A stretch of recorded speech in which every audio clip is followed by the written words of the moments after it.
The verdant expanse of Kepler 442b had claimed 17 colonies before humanity learned to respect it. The jungle didn't just grow, it conquered. Vines could strangle a prefab habitat in 48 hours. The local fauna had evolved with such aggressive efficiency that xenobiologists had nicknamed the planet Darwin's playground. Yet here stood Colony 7, thriving against all odds, and no one could explain why. Commander Arya Chen of the Galactic Expeditionary Force had seen many mysteries in her 30 years of service, but nothing quite like this. Her four-armed Zelthari science officer, Crix, chittered nervously as they approached the human settlement's perimeter. "Commander, the wildlife retreat pattern is unprecedented," Crix reported, his translator rendering his clicks into smooth standard. "Predator activity drops 97% within 2 kilometers of the colony. The jungle itself grows slower here. It defies all ecological models." Arya had heard the rumors. Other species in the galactic community whispered about humanity's unnatural ability to survive on death worlds, but even she found this anomalous.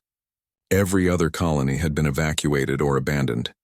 Yet Colony 7's population had actually grown.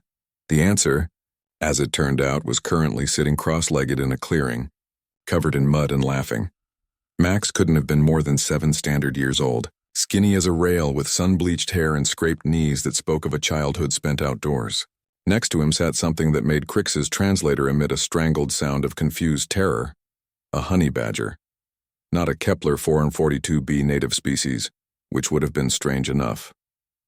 This was an Earth honey badger, transported 37 light-years from humanity's homeworld, sitting peacefully beside a human child as if it were a domestic pet. "Fascinating," breathed Dr. Mio Conquo, the colony's chief xenobiologist who had materialized beside them like a ghost. She was young for such a position, barely 30, with dark skin, intelligent eyes, and the kind of smile that suggested she knew secrets the universe hadn't yet discovered. "You're just in time for the afternoon patrol." "Patrol?" Arya echoed. "Watch," Mia said simply. Max stood brushing dirt from his shorts, and the honey badger rose with him. The child said something too quiet to hear. And then, impossibly, they walked toward the jungle's edge together. The jungle had been a wall of sound moments before. Screeches, howls, the rustle of things moving through undergrowth. As Max and the honey badger approached, silence fell like a curtain. "How?" Crix began. "No one really knows," Mia interrupted, her voice filled with wonder. "We've been studying it for 18 months. The locals call them the peacekeepers." Arya watched as Max walked calmly into vegetation that had shredded armored exosuits. The honey badger waddled beside him, its distinctive white stripe vivid against the dark foliage. And nothing approached them. "The honey badger is from Earth," Mia explained, falling into lecturer mode. "Mellivora capensis. Fearless, aggressive, with skin so tough it's essentially armor. They've been documented fighting lions, surviving venomous snake bites, and raiding beehives despite thousands of stings. Pound for pound, one of Earth's most formidable predators." "But it's walking beside a child," Crix protested. "Max raised him from a cub," Mia said. "Found him in the colony's cargo hold 3 years ago. Someone's illegal exotic pet, we assume. By the time we discovered them together, they were inseparable." Arya watched as a creature resembling a 10-legged panther emerged from the undergrowth ahead of Max. It took one look at the honey badger, made a sound like escaping steam, and retreated. "The local predators learned fast," Mia continued. "First time one tried to attack Max, the honey badger nearly killed it.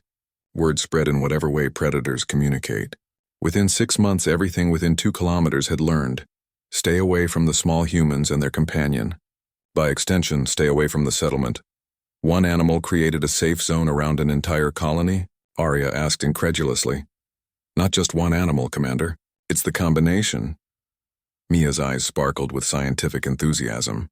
"The honey badger provides protection. But Max? Max provides something else entirely." As if on cue, Max knelt beside a flowering plant Arya recognized as highly toxic. The boy carefully harvested seeds, placing them in a pouch at his belt while the honey badger stood guard. Then Max moved to another plant, one of the healing varieties humans had discovered, and tended it with surprising gentleness. "He knows the jungle," Mia said softly. "Born here, it's his home in a way it can never be ours, those of us who came from Earth. He doesn't see it as an enemy to be conquered or feared. He sees it as a neighborhood." Dangerous, yes, but navigable if you know the rules. And the honey badger? Teaches the jungle to respect those rules. Mia smiled. It's a partnership. One that's kept us safer than any plasma fence or security drone ever could. Other colonists emerged as Max returned, covered in mud and plant matter, grinning triumphantly. His mother hugged him despite the dirt, while the honey badger, whom Arya learned was named Badger, because children were wonderfully literal, accepted scratches from several colonists who clearly had no fear of the creature. We tried explaining it to the Galactic Council, Mia said.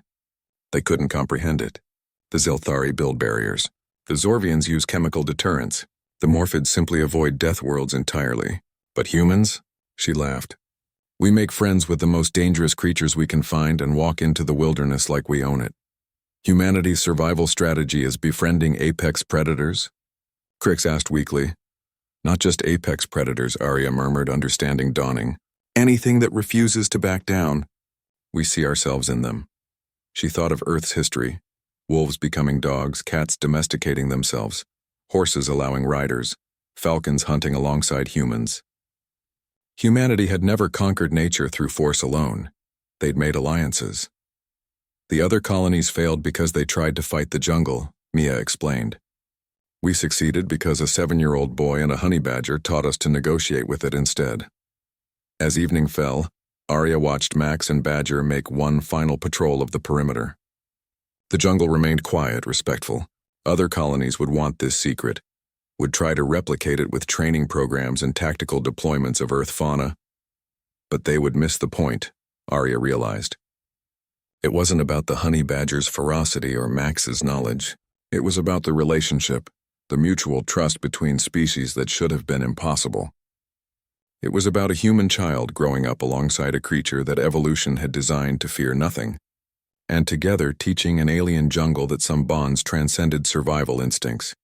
That was the real HFY moment, not humanity's weapons or technology, but their inexplicable ability to form partnerships in the most unlikely circumstances, turning death worlds into neighborhoods one friendship at a time. Commander, Crix asked, what will you report to the council? Arya smiled, watching Max and Badger disappear into the settlement, surrounded by colonists who had learned that sometimes the best defense was a fearless child and an even more fearless friend. The truth, she said, that humanity's greatest weapon isn't their technology or their stubbornness. It's their ability to make family out of anything brave enough to stand beside them. In the jungle, something howled. Badger's answering growl sent it fleeing into the night. The quiet returned.